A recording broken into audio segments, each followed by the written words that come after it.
Senhor esteja convosco. Ele está no meio de nós. Proclamação do Evangelho de Jesus Cristo segundo João. Glória a vós, Senhor. Naquele tempo, disse Jesus à multidão: Ninguém pode vir a mim se o Pai que me enviou não o atrai, e eu o ressuscitarei no último dia. Está escrito nos profetas: todos serão discípulos de Deus. Ora, todo aquele que escutou o Pai e por ele foi instruído, vem a mim. Não que alguém já tenha visto o Pai, só aquele que vem de junto de Deus viu o Pai. Em verdade vos digo, quem crê possui a vida eterna. Eu sou o pão da vida. Os vossos pais comeram maná no deserto e, no entanto, morreram. Eis aqui o pão que desce do céu. Quem dele comer nunca morrerá. Eu sou o pão vivo descido do céu. Quem comer deste pão viverá eternamente. E o pão que eu darei, é a minha carne dada para a vida do mundo. Palavra da salvação. Glória a vós, Senhor. Aclamai o Senhor Deus, ó terra inteira. Aclamai o Senhor Deus, ó terra inteira. Aclamai o Senhor Deus, ó terra inteira. Aclamai o Senhor Deus, ó terra inteira.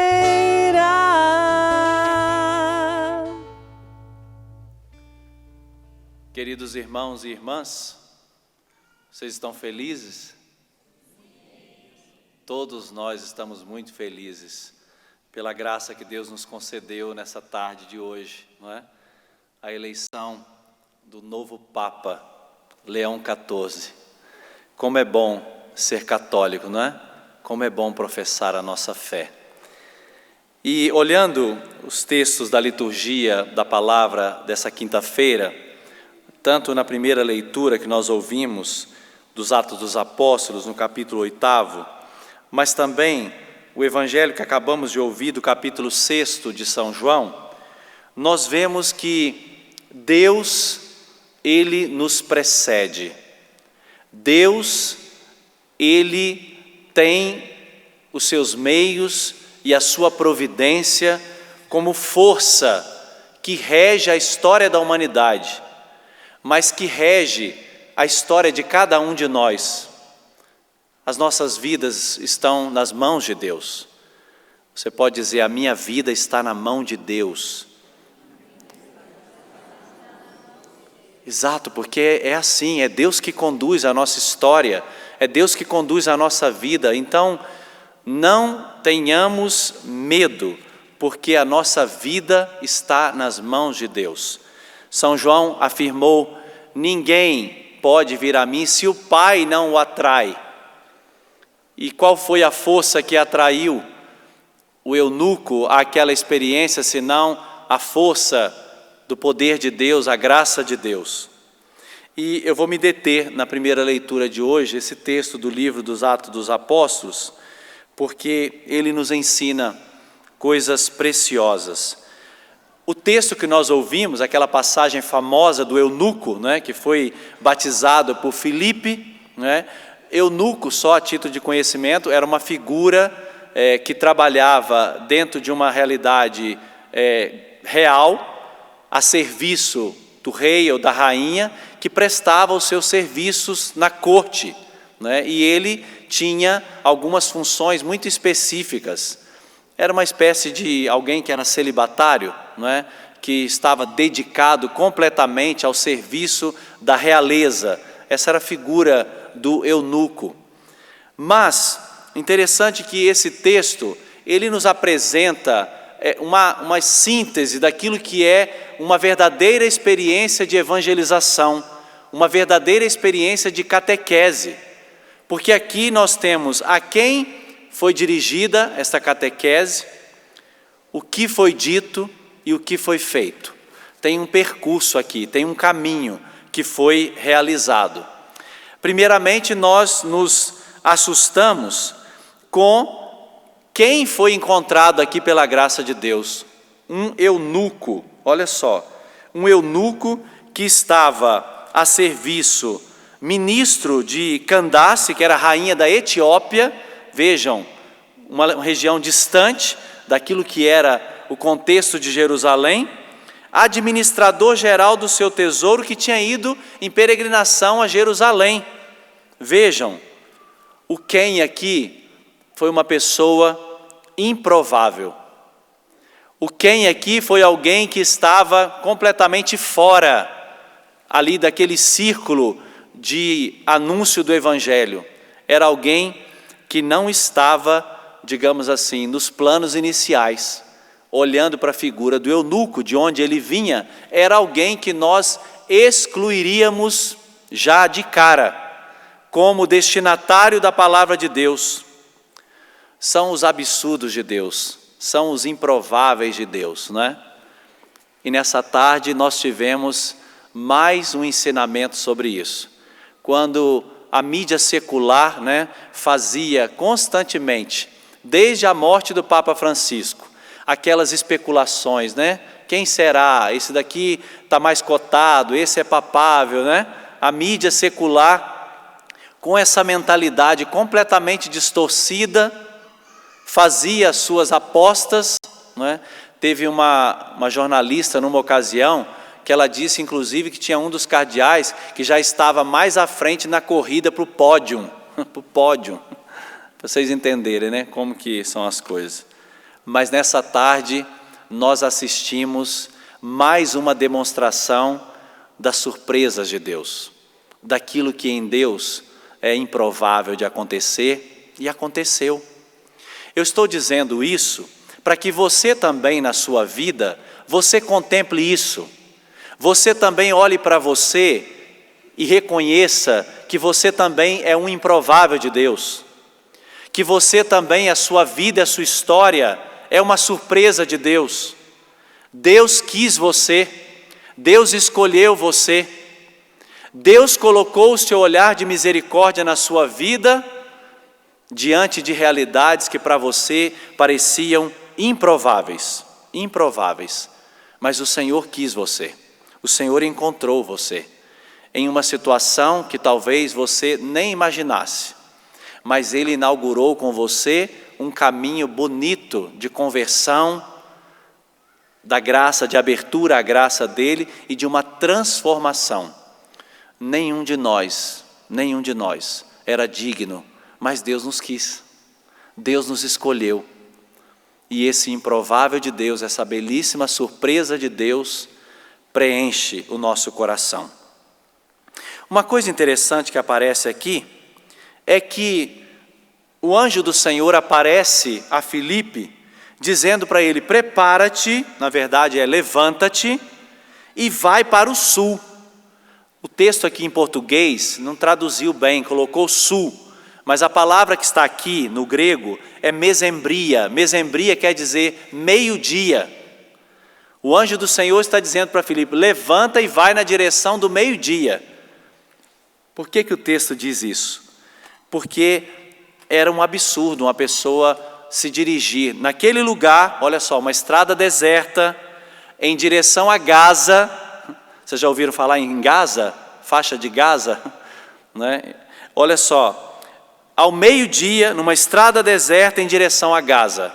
Era uma ordem completamente estúpida, porque com o sol que se faz naquele lugar, ao meio-dia, ninguém suporta. Em peregrinação eu já fiz esse caminho de descida, mas 8 horas da manhã, que o suor pingava assim, ó, de escorrer, 8 horas da manhã. Eu estava com óculos escuros para proteger, a gente celebrou uma missa no deserto. Quando eu tirei o óculos, eu parecia Nossa Senhora da Salete, porque parecia uma corrente, assim, uma torrente de lágrimas, mas era suor. Parecia que eu estava chorando, mas não estava. 8 da manhã, agora você imagine meio-dia. Meio-dia. Então, a ordem aqui, para onde Filipe deve ir, parece uma coisa estúpida, mas não é. Porque quando Deus nos dá uma ordem, quando Deus nos pede alguma coisa, quando Deus pede de nós uma ousadia, Ele está apresentando para nós o programa dEle, não o nosso. A vontade dEle, não a nossa. O querer dEle e não o nosso. Porque por nós não daríamos um passo na direção da vontade de Deus. Mas o que parecia ser uma coisa absurda, se tornou uma oportunidade de encontro. Então, quando Deus te pedir alguma coisa, não dê as costas. Não ofereça resistências. Por mais absurda que seja a ordem de Deus, por mais estranho que possa parecer a você o pedido que Deus está te fazendo, obedeça.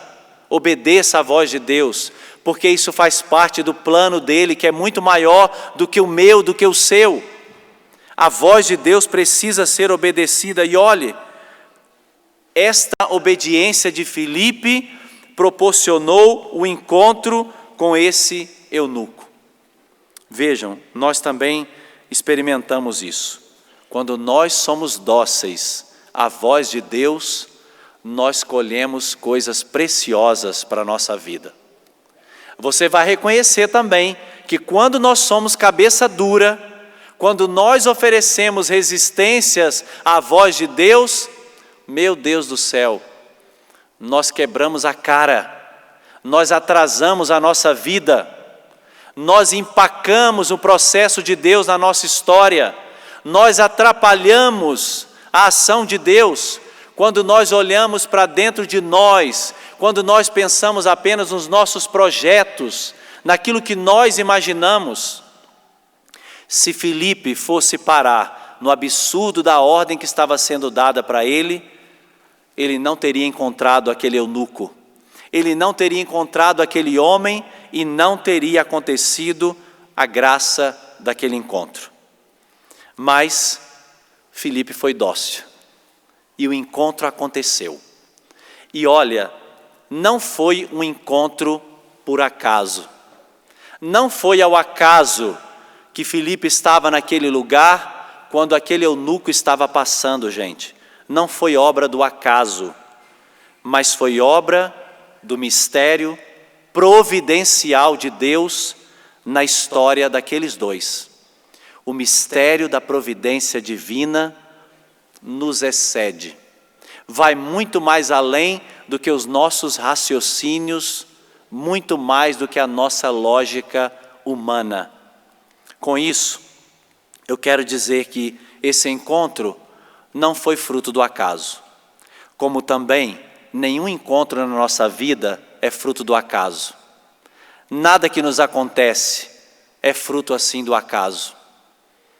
Nem mesmo a sua existência é fruto do acaso. Falando uma linguagem aqui muito popular, né? Até mesmo o encontro daquele espermatozoide com aquele óvulo não é fruto do acaso, porque Deus quis você. Deus quis a sua existência. Mesmo que ela tenha acontecido em circunstâncias estranhas, mesmo que ela tenha acontecido em circunstâncias não desejadas, mas você não é fruto do acaso. A sua vida é um dom de Deus. Deus quis você e Deus pensou em você. Então, bendiga a Deus, porque você não é fruto do acaso. Nada que acontece na sua vida é fruto do acaso, mas é fruto da misteriosa providência divina que acompanha a nossa vida, que rege a nossa vida. Bom, Deus nos precede sempre. Deus vai sempre à frente. Deus abre sempre caminhos. E olha, Ele apresentou-se neste episódio do encontro de Filipe com esse eunuco de uma forma extraordinária. E aqui aconteceu uma experiência profunda de evangelização. Vejam, no discurso, agora há pouco, que o nosso Papa Leão XIV fez, ele resgatou aquilo que foi o legado do Papa Francisco, falando sobre o diálogo, falando sobre a promoção da unidade, da paz, chamando a nossa atenção a preservarmos a cultura do encontro, ou seja, valorizar aquilo que Deus faz em nossa vida a partir da experiência de um encontro com alguém. Vejam, esse encontro aqui mudou a história daquele eunuco, mudou completamente a história daquele homem, porque Filipe, ele foi tão dócil à voz de Deus, mas também ele foi dócil ao modo como Deus queria agir na vida daquele eunuco. Porque não adiantaria Filipe chegar lá e fazer as coisas da cabeça dele.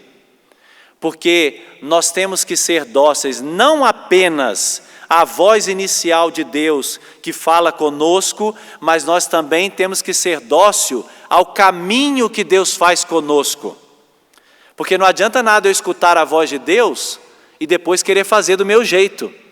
Eu preciso ser fiel, eu preciso ser dócil à condução de Deus na minha vida. Filipe fez isso. O Espírito falou para ele, o Espírito Santo disse a ele: aproxima-te do eunuco, aproxima-te. E aí, o que Filipe fez? Ele teve até que correr, diz o texto, porque certamente a carruagem que estava levando o eunuco era uma carruagem, mais, digamos assim, potente, tinha mais cavalos, porque era imperial. Ele teve que correr para alcançar aquela carruagem.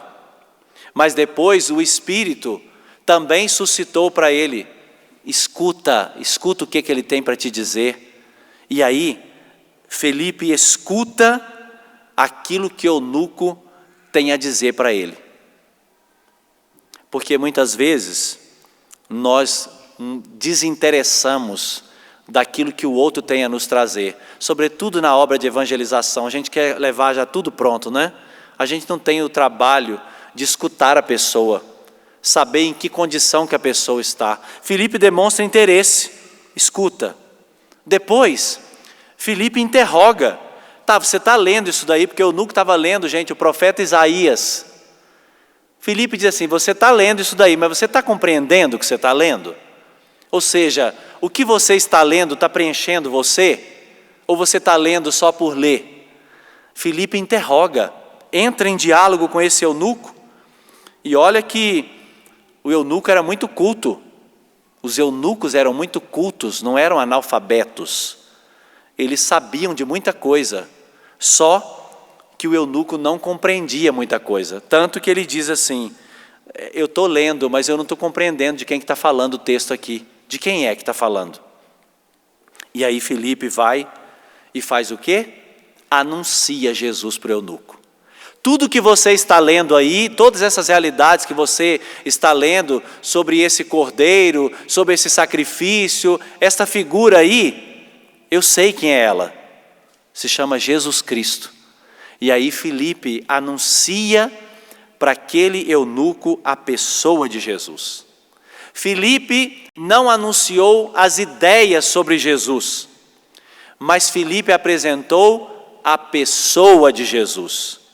Quem Jesus de fato era no mistério da sua paixão, morte e ressurreição. Você tem anunciado Jesus para as pessoas? É uma pergunta para você. Quero interrogar o seu coração, sua consciência de batizado, de católico. Você tem evangelizado as pessoas que Deus tem colocado no seu caminho? Você tem falado de Jesus para elas? Você tem ajudado essas pessoas a compreender o mistério da vida de Cristo? Você tem traduzido para elas numa linguagem mais acessível, fazendo com que essas pessoas possam aceitar Jesus como Senhor e Salvador? Se você não está fazendo isso, é hora de você repensar a sua postura de batizado e de batizada, porque é um imperativo para nós. Faça isso, é claro, tendo o mesmo cuidado que Filipe teve, de não já querendo falar um monte de coisa para as pessoas, doutrina, ler o catecismo todinho da Igreja Católica para essa pessoa, querendo que ela aceite Jesus goela abaixo assim da noite para o dia. Calma, vai com calma. Cada pessoa tem o seu tempo. Você precisa entrar no coração daquela pessoa, o Espírito Santo vai te dar sabedoria para que você, pouco a pouco, vá anunciando Jesus para aquela pessoa. E ela vai aceitar, e ela vai aderir, e certamente depois vai entrar na vida da igreja. Porque como que terminou o episódio que nós acabamos de ler? Eunuco foi batizado. O eunuco foi batizado por Filipe. Ele recebeu a graça do batismo. Você certamente vai trazer essa pessoa que você vai evangelizar para a vida da igreja, para os sacramentos. Essa pessoa vai voltar, essa pessoa vai se confessar, essa pessoa vai colocar a vida em ordem, essa pessoa vai receber a Eucaristia, os sacramentos. Se ela não é casada, está vivendo de qualquer jeito, amaziada, né, está empurrando a vida com a barriga, vivendo junto como se fosse casado, calma, ela vai voltar. Ela vai se casar na igreja, vai colocar a vida em ordem, mas estão vendo que é um processo, é uma construção. Mas, gente, tudo depende daquele momento inicial. Se nós somos dóceis à voz de Deus, se nós somos dóceis àquilo que Deus nos pede. Então, hoje, nesse dia tão especial, né, para a nossa vida de igreja, nós recebemos a graça da eleição de um novo Papa. Nós queremos com ele, porque vocês ouviram no discurso dele, no final, ele relembrou assim, eu sou filho de Santo Agostinho, porque ele é agostiniano.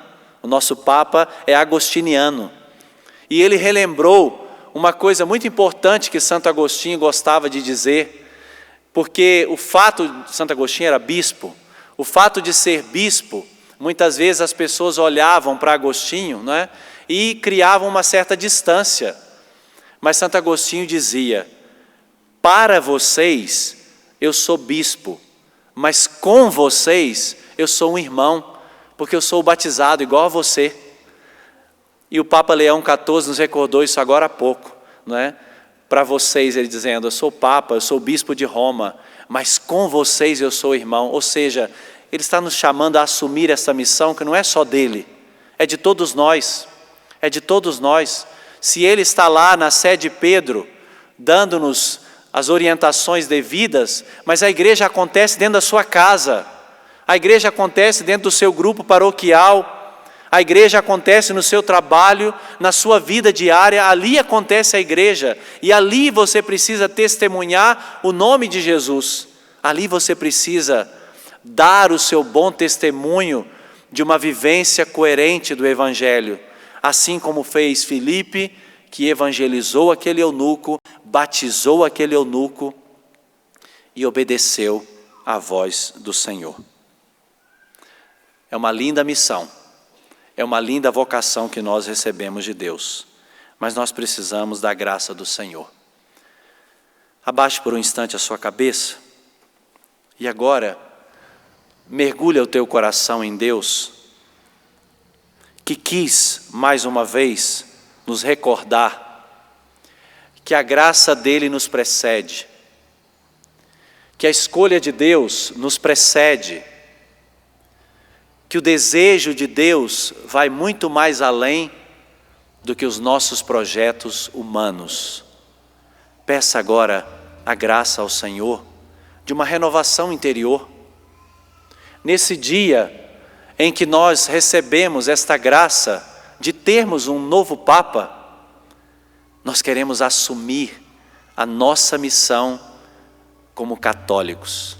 Coloque a mão no teu coração e peça isso, Senhor, dá-me esta graça de assumir nesse dia de hoje, com o nosso Papa Leão XIV, esta linda missão de levar o Evangelho a toda criatura, mas deixando primeiramente que o Evangelho nos toque, nos transforme, que o Evangelho realize esta obra primeiramente em nós, em nossos corações. Por isso, Senhor, liberta-nos de todo o pecado, liberta-nos de todo o mal, tira dos nossos corações, Senhor, tudo aquilo que são obstáculos, que são barreiras para a graça do Senhor, para nos fazer completamente livres para evangelizar. Vá dizendo com as suas palavras esse desejo do teu coração. Vá pedindo agora com as suas palavras que você assuma a sua missão, que você assuma a vontade de Deus para a sua vida, que você não se afaste mais dela, mas que você permaneça na vontade de Deus, custe o que custar. Que você permaneça fiel ao seu casamento, aos seus compromissos, que você permaneça fiel àquilo que você recebeu de Deus, as graças que você recebeu dele. Permaneça fiel ao Senhor. Nós te pedimos isso, Jesus, como irmãos que estamos aqui, aqueles que estão acompanhando agora a transmissão dessa Santa Missa, nós pedimos para toda a nossa igreja esta graça especial nesse novo tempo que se inicia hoje. Esse novo tempo, Senhor, neste novo tempo, nós queremos ainda mais ser a tua igreja evangelizadora, nós queremos ainda mais levar o teu evangelho a tantos corações, aqueles que mais precisam, Senhor. Nós te pedimos esta graça, nosso Senhor e nosso Deus. Renova-me, Senhor Jesus, já não quero ser igual. Cante com toda a força. Renova-me, Senhor Jesus, põe em mim teu coração, porque tudo que há dentro de mim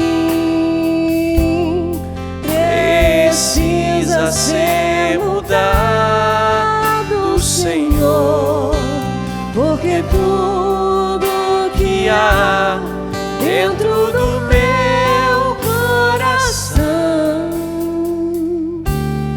precisa mais de ti. Cante mais uma vez, porque tudo que há, porque tudo que há dentro de mim precisa, Senhor, precisa ser mudado, Senhor, porque tudo que há dentro do meu coração precisa mais de ti. Obrigado, Senhor, pela tua graça que nos acompanha, pela tua graça que nunca nos abandona, a tua graça que nunca abandona a igreja. Glória ao Pai, ao Filho e ao Espírito Santo, como era no princípio, agora e sempre. Amém.